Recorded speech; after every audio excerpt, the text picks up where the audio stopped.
Good morning, good afternoon, good evening mga kaibigan, Pilipino, OFW, saan man sulok ng mundo tayo naroon, ay pagpalain tayo ng Diyos at bigyan tayo ng mahabang buhay. Excuse me. Yung witness pala mga kaibigan ni Alfa Romeo, yung yung matanda na binugbog ng NBI at saka yung babae na kasamahan nito na kinunan daw ng 300,000 pesos at pinangakuan na palalayain, pero hindi nangyari yun mga kaibigan. So napakasamang gawain nito. Ano pala ito mga kaibigan? Yung kasong kinakasangkutan nitong mga ito ay yung selling of fake gold, yung gold bar ang kinakasangkutan ng kaso nitong mga to. Yun na nakita ko kanina, kasi kumpirmado yun na galing sa GMA News. So ang pinakikialaman natin dito, ang pinupunto natin dito, bakit nila tinorture yung mga suspect? Bakit nila pinag-stay sa kanilang opisina ng 4 na araw hanggat hindi na ibibigay yung 300,000 na hinihingi? Nung nakuha na nila yung pera na galing pa raw ng Iloilo na worth 280,000, tsaka sila pinababa at pinaligo para press daw sila pag uwi nila. Pero sa halip na paglaya o pag-uwi ang mangyayari dun sa dun sa mga suspect na kanilang hinuli, mga kaibigan, idiniretso ito sa kulungan pagkatapos nilang kunin yung 280,000 pesos na pera galing ng Iloilo. So may mga records yan mga kaibigan. Nakausap ni Sir Makmak yung abogado na humahawak dito sa kaso na to. So may ebidensya yan na resibo mga kaibigan, yung perang pinadala. Kasi kung galing ng Iloilo, syempre ipapadala yan through bank. May mga date din yan mga kaibigan. So lalabas yan na ebidensya mga kaibigan. Tsaka bakit iipitin mo ng 4 na araw doon sa loob ng iyong opisina?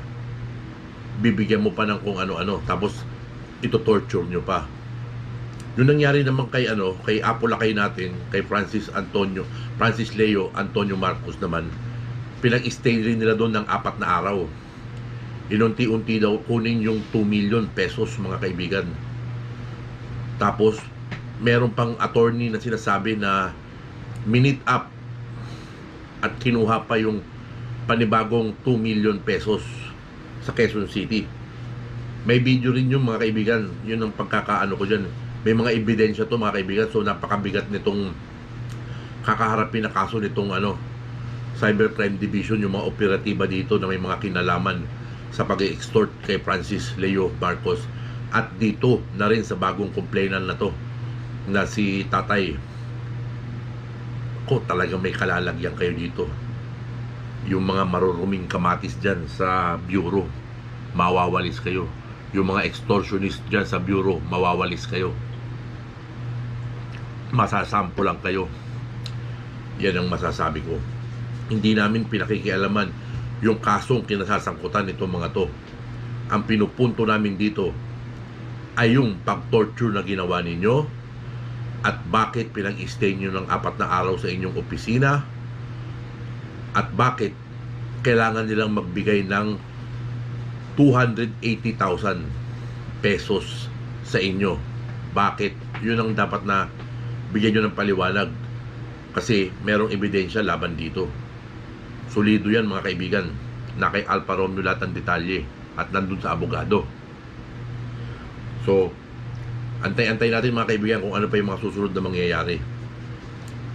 Tsaka yung pinagtataka ko pa dito, meron ako nakita na daanan ko kanina itong si Inday Marie, galing kay Sir Makmak Pablo. Meron siyang contact number kay kay Sir Vic Lorenzo. Sir Vic Lorenzo, Cybercrime Division Chief. Alam niyo po ba na itong mga aw-aw ninyo ay may mga kaso? Alam nito kung nasan din si Mejorada. May kaso rin po yun. Bakit hindi nyo bigyan ng pansin at hindi nyo bigyan ng oras din para hulihin? Lalong-lalo na to si Inday Marie na pinoprotektahan nyo pa kahit na mag-drive ng walang lisensya, pwede. Kahit saan lugar sa Maynila, lalo na sa Maynila, pwedeng pwede. Walang huli. Bakit ganun? Di ba? Nasaan na yung mga pera na kinuha ninyo? Dapat ibalik ninyo yan. Sigurado naman na may kalalagyan talaga kayo. Hindi biro itong mga akusasyon na to dahil may mga ebidensya ito. May witness, may victim dito. Si tatay ang biktima dito. Sinend din sa akin ni Sir Alfa Romeo yung yung video ni tatay. Nandito rin yung sa akin kaya grabe talaga yung ginawa nyo rito sa matanda. Yan ang masasabi ko. Ang kawawang David na naging basher ay hindi na namin mahal. Walang niya ka, David Ilagan. Kanina dumaan ako dun sa kasi siyempre bumaba na yung subscriber niya. Ang dami na wala. Siguro mga halos 1,000 na yung nawala. Mati-take down din yung channel ni David Ilagan. Kasi nireport na yan ni Baby JC. Gagawa na lang siguro ng panibago yan. Doon kanina nakita ko yung akyatan sila yung sila Inday Marie nandoon. Ang style na naman ni Inday Marie, inaano naman niya na kailangan daw niya yung mga video. Nagsasabi na yung may mga nagsasabi na extortion. Hinahanap niya yung mga video na yun. Vic Lorenzo, inaakusahan ka po ng aming witness na ikaw ay isang extortionist. Yun ang masasabi ko, mga kaibigan. So, sagutin mo yan. Kung hindi totoo, sagutin mo. Kasi nasa korte yung mga yan nasa korte na yung mga yan Lalo na yung ginawa mo kay Francis Leo Marcos. Yung pag-extort mo ng pera kay Francis Leo Marcos, nasa court na yan. Kaya dun na lang sagutin sa korte yan. Pati ito, si tatay, yung kinuha nyo sa kanila na 300,000. So in total 280,000 daw yung naibigay sa inyo. So sagutin nyo yan sa korte. Yun ang masasabi ko. Kaya mga kaibigan, talagang nakakakilabot itong mga illegal na gawain ng mga alagad ng batas na bulok na kamatis. Hindi naman lahat ng alagad ng batas ay bulok. Pero marami ang dapat pang mawalis ng ating Pangulong si Presidente Rodrigo Roa Duterte. Yan ang masasabi ko. Tapos isang kabubuhan na naman ni David Ilagan na gigil siyang makaano sa mga FLM vloggers. Then yung mga kaibigan gumawa ng sulat naka-address dun sa YouTube. Kung hindi ba naman eng-eng nagre-request ng ipa-shutdown daw yung mga channel. Social media to. David Ilagan aka Obarak 3 inches na may kulugo. Wala kang karapatan ang lang dito yung copyright strike lang. Ang buti na lang hindi ako nagkukuha ng mga video mo dahil wala naman akong bilib sa'yo. Bumilib lang ako sa'yo nung unang labas mo lang. Pero nawala lahat yan. Mula nang nakipagchismisan ka na kila Jam, tapos minura mo si FLM. Fuck you for that. Ngayon isa ka na ngayon sa nangyuyurak sa karapatang pantao ni Francis Leo Marcos. Fuck to hell, you David Ilagan.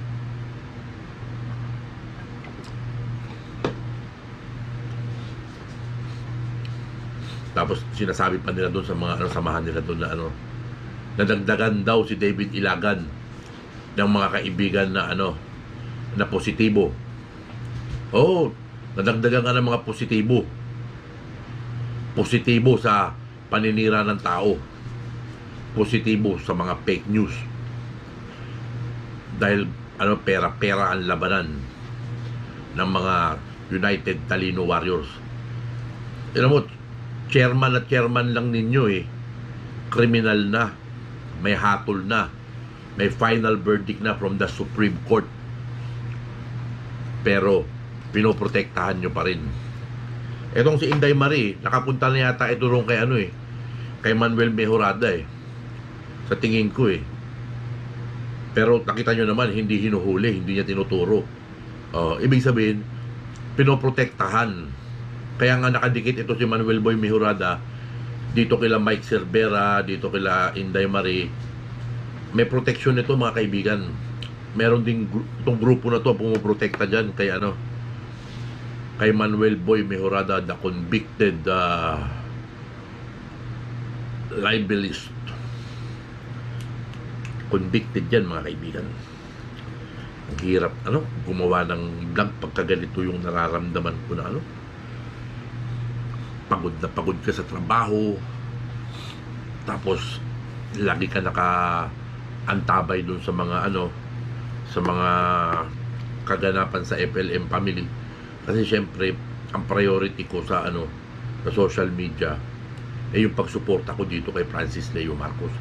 Hindi ako bibitaw dyan, at lalong nang hindi ako susuporta dun sa mga sa mga kalaban natin mga kaibigan. Mga demonyo ang mga kalaban dito. Laban ito ng kabutihan para sa kasamaan.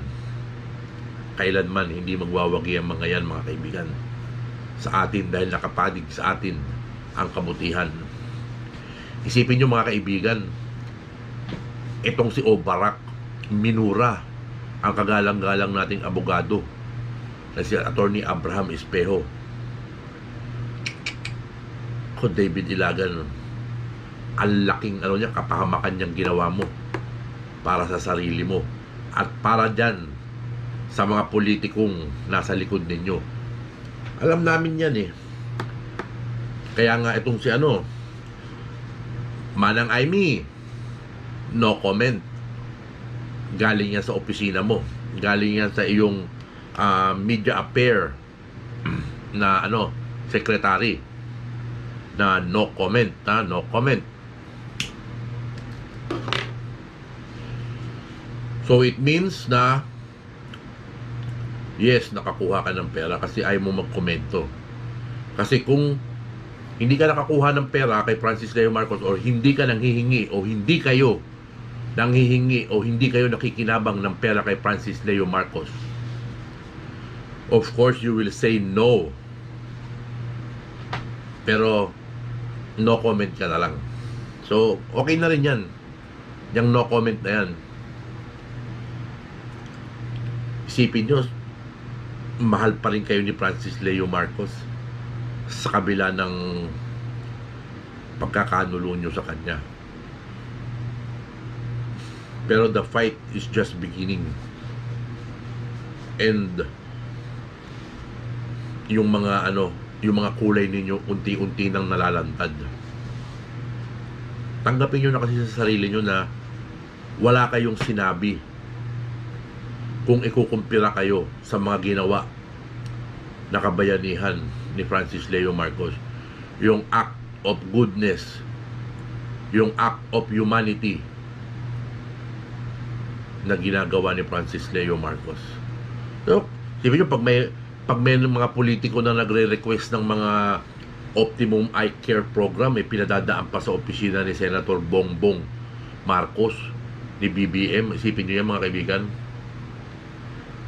So gano'n nilirespeto ni Apo Francis Leo Antonio Marcos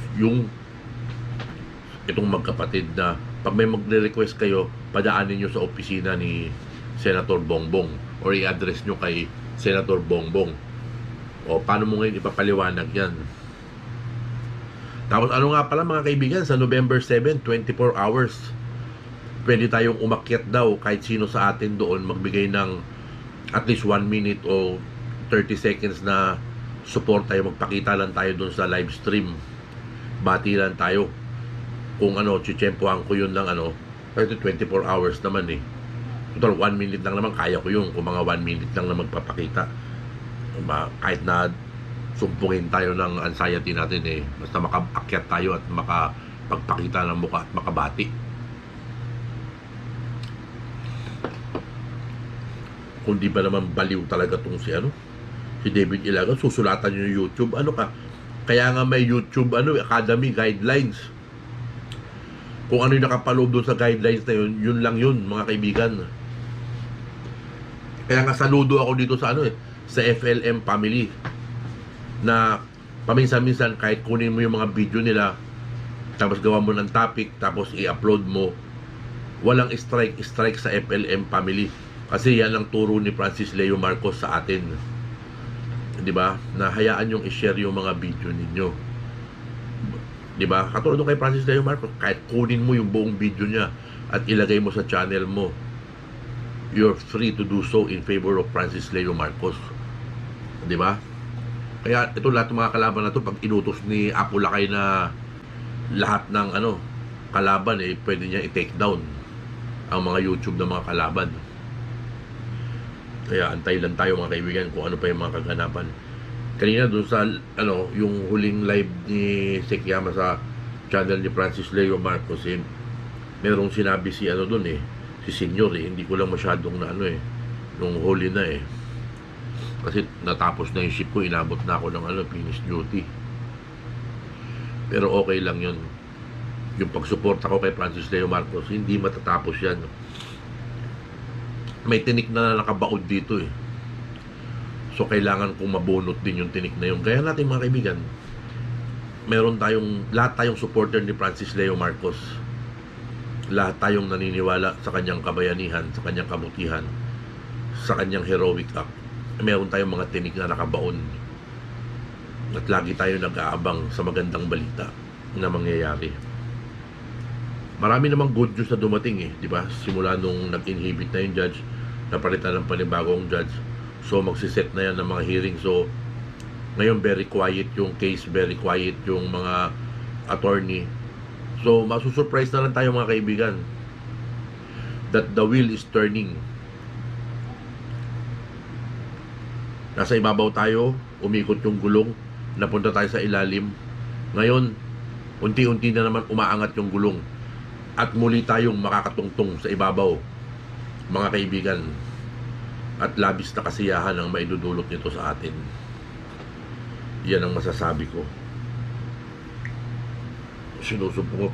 Ganito lang yung magagawa ko mga vlog, mga kaibigan, kasi ganyan nag-aano ko ng panic attack ako. Takot yung nararamdaman ko sa loob, pero wala namang dahilan para matakot ako. Ganyan yung anxiety.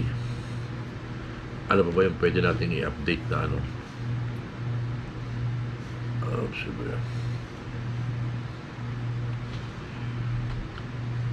grabe kasi itong mga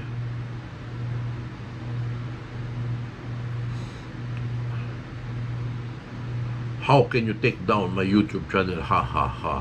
My nose is stronger than you, David Ilagan. Willing na willing akong umuwi sa Pilipinas. Si si Norman Mangusin ng Italy. David Ilagan one-on-one with Mike Cervera. Tangina. Napakabalimbing ang putargis talagang Tapos pa, sino ba yung nakikita ko? Yung basher na pala yung yung Jackie's Pets Grooming. Kasi dati naririnig ko yan na binabanggit Jackie's Pets Grooming. Parang naririnig ko na yung yan. Andun, bidang-bida siya nung kay David Ilagan. Pati itong si Lola Patola. Ang pangit pala ni Lola Patola. Mukhang mukhang poodle. Mukhang aso pala yan. Tama yan, magsama-sama sila. Puro sila mga mukhang aso. Basta tayo dito sa FLM family, suporta natin kay Francis Leo Marcos. Dire-diretso lang. Tsaka hindi tayo nagbabago. Hindi tayo yung bumabalimbing. Katulad nitong David Ilagan at tsaka to si Pastor Jam, tsaka tong si Donna Hill. Mga balimbing tao. Kanina may narinig naman ako na may nababanggit si Inay Mary Ann na galit si Inay Mary Ann At binibira nito ni David Ilagan yung warden. But, David Ilagan, you cannot do anything. No one can do anything in the leadership of the Bureau of Jail Management and Penology. You cannot penetrate inside them.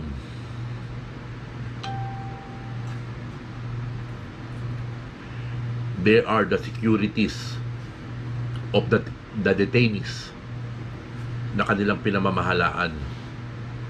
So that is the kingdom of Bureau of Jail Management and Penology. Walang makaka-penetrate dyan. Walang mga NBI, walang mga politiko na makaka-penetrate sa loob nyan. Because they have their own kingdom. They have their own leadership. Wala kayong magagawa kung ano yung meron sa loob ng BJMP.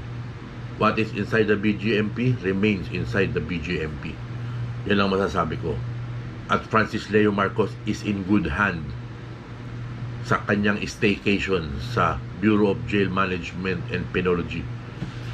Dahil alam mo muna rito mga kaibigan, sa Bureau of Jail Management and Penology, ang mga leaders dito mga kaibigan, ayon sa aking sariling pagkakaunawa, halos lahat ito, lahat ng mga opisyalis nito, halos lahat ng mga opisyal ng Bureau of Jail Management and Penology ay Philippine National Police Academy graduates.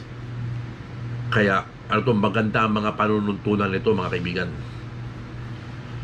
Maganda ang panununtunan nito.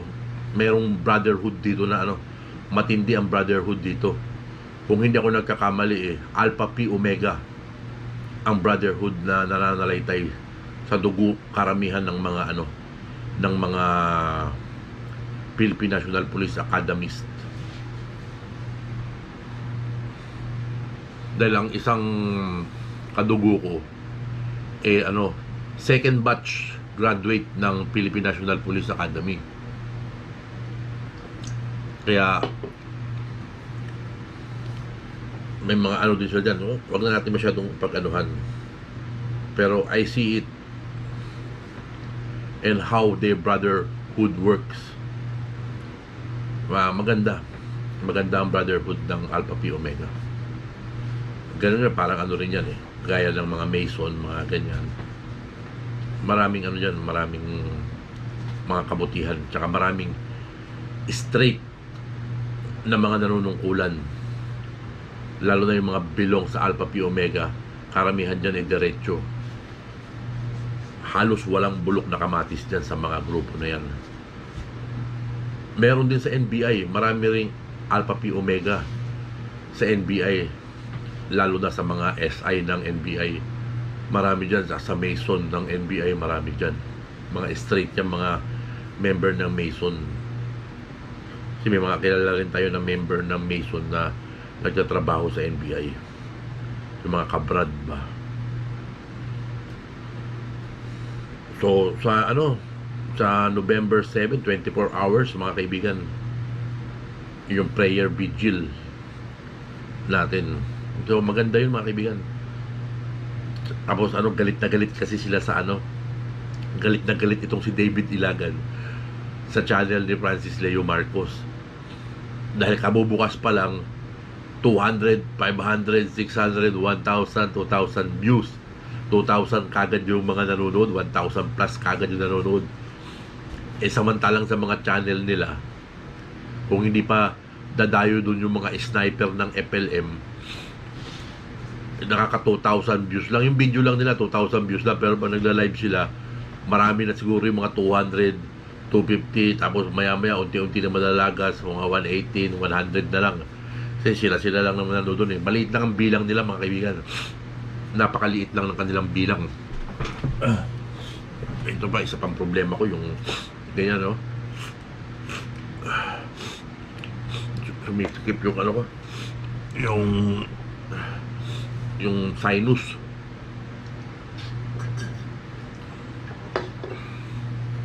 Ano pa ba pwede nating si Leon Zay, iba naman, hindi ko siya doon napapanood si Leon Zay ngayon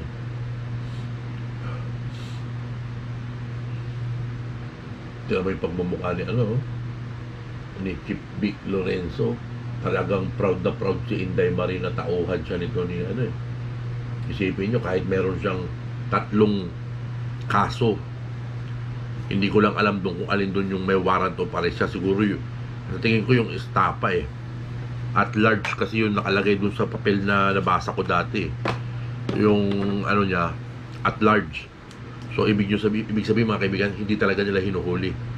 Pinoprotektahan talaga nila itong mga tao na ganito. Basta mga tuta nila, pinoprotektahan nila, lalo na kahit mga kahit mga wanted yung mga ano nila.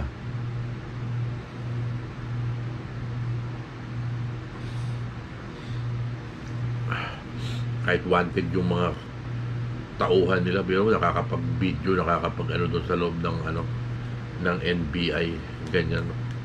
Hindi talaga magandang ano. So, yun lang mga kaibigan. Wala namang masyadong ano ngayon. So, ito atin to, si Brogers. Sa Kiyama. Oh, Vic Lorenzo. May kalalagyan ka rito, kilala mo po ba siya? Ipaliwanag mo yan, ipaliwanag mo yan.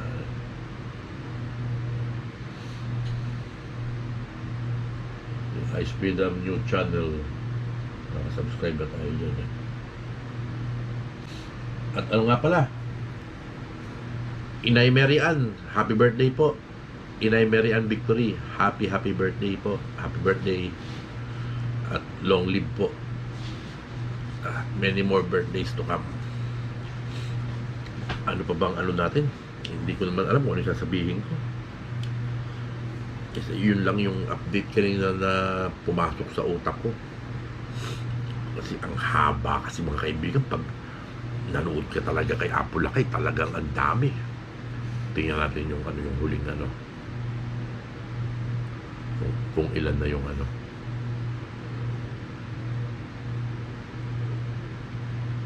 No comment. 6 hours mga kaibigan eh. Haba.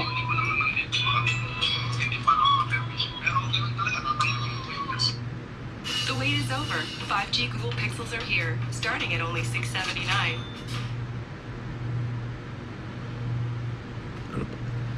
Si Kiyama, thank you so much. Talagang ano, thank you so much talaga sa ano, yung sa katapangan mo, yung talagang nakikita namin sa'yo na ikaw yung boses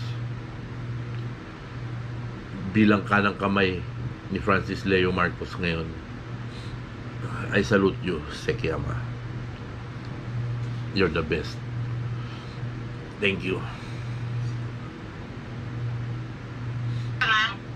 Pinagtanong niya sa amo niya, tapos sinabi niya sa amo niya, gusto ko daw makipag-away sa kanya. O, di ba? Nanilala siya agad kasi takot. Ito yung nabutan ko ba yung kay Al-Ali tsaka tong kay Donna Milani Hill. Pwede, mananalo ka ba dyan kay Al-Ali? I-resident yan ng Kuwait. Tsaka lokal pa yata yung asawa niyan doon. Umakyat dito kanina si ano eh. Takot! Takot! Ali! Oy!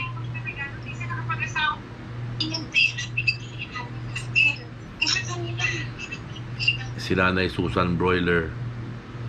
Kaya nakakatuwa yung ano yung 5 nanay natin eh. Talagang iba kasi talaga sa FLM family. Iba talaga sa FLM family. Masaya. Kasi yung ipinaglalaban natin tama. Ano ba nangyayari dito sa ano? Ba't nagkakaganito to? I-restart nga natin.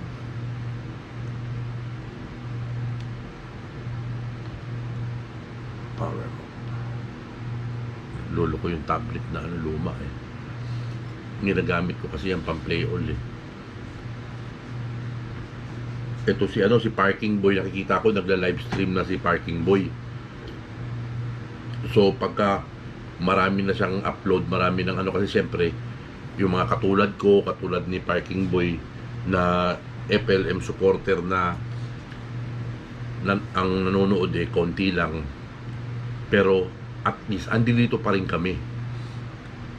Gaya ko, ako hindi naman ako naghahangad ng maraming views.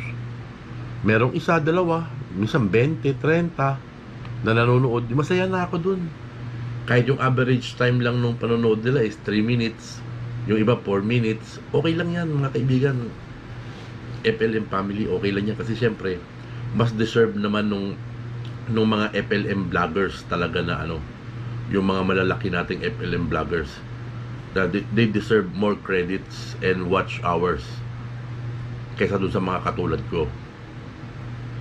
Admitted ako dun mga kaibigan, kasi syempre I'm just Lolo Miguel. Kahit meron akong anxiety, pinipilit kong humarap sa camera at gumawa ng vlog. Yun lang yung masasabi ko na at hindi magbabago yung pagsuporta ko kay Francis Leo Marcos. Continuous yan, walang iwanan hanggang dulo.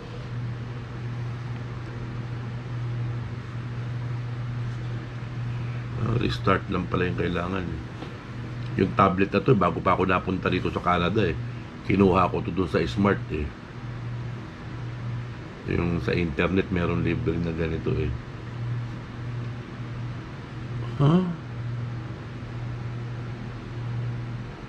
Bakit ganun?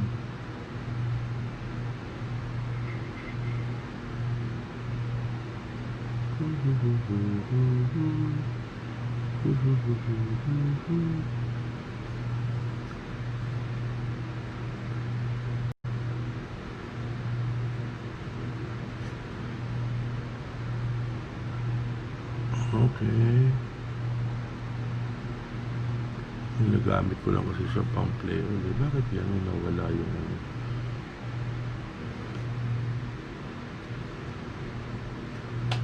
wala siyang connection. Pero ito yung isa.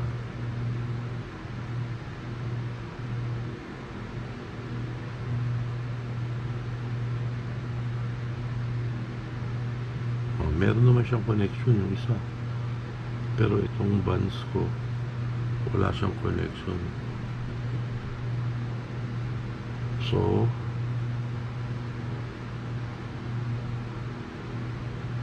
tingnan natin kung ano yung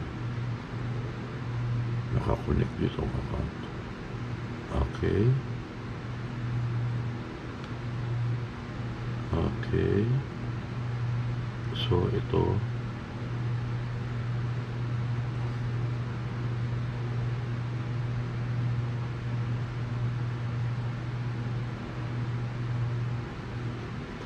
ako na ayusin yan. Dali lang yan. So yun lang mga kaibigan. At ito Janet Martin, naka-play all ka pa rin dito. 300 hours na lang naman yung kulang mo. Kaya-kaya na yan. Nakasalang ka naman dito sa mga 14 accounts na kaya-kaya na yan. So yun lang mga kaibigan. Pagpasensya nyo na yung video ng isang tao na si Lolo Miguel na nagsasuffer ng anxiety. Kung si TV Bossly, si Angga ay may package na bulol, si Lolo Miguel naman ay may package na stock ball paulit-ulit. Pero long live tayo at solid tayong Francis Leo Antonio Marcos supporter. Hindi magigiba. Sa puso ko, sa isip ko, sarado na, nakakandado. Francis Leo Marcos lang ang malakas. So magandang umaga, magandang tanghali, magandang gabi, Pilipino, OFW, mga kaibigan ko. Pagpalain tayo ng Diyos at bigyan tayo ng masaganang araw-araw sa ating buhay, at pahabain ng Diyos ang ating mga buhay. Masaganang buhay. Long live